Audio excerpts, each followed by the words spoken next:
On the budget side, there's two commands added to your CSM, and that's when it comes to a reference symbol. As you'll see on the right hand side, Caddie confirm reference symbol 1, as well as when it comes to a picture.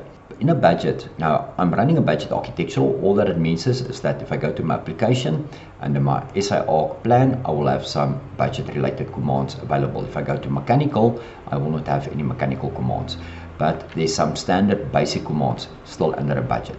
So what we're going to show you now is that if you go to file insert, when you're running on a budget, doesn't matter budget mechanical or architectural, you don't have the option to insert a reference symbol. But it may be that your colleague is using a professional, he's working with a reference symbol as well as with pictures, and he sent you the file. So now added in Caddie 30 is that if you click on a reference symbol, as Caddie confirm reference symbol 1, now you can right click and you will find reference symbol related commands. That's the first announcement on the budget. And then the same as when it comes to your pictures. You can select your picture, right click, and you will find picture related commands.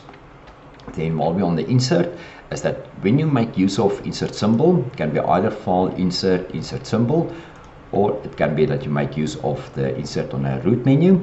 Is that on the left hand side, by default or up to Caddie 29, it was set to symbol. So when you make use of symbols, and you would like to insert it as blocks, you had to change it to blocks. So now in Caddie 30, remember what type you set it to. So if I'm set it to block, I'm going to select my bath, I'm going to say OK, I can place my bath, press escape. I can then either go on the left hand side, insert symbol, or I can press spacebar. Now you will see that my type remains as bringing in the symbols as blocks.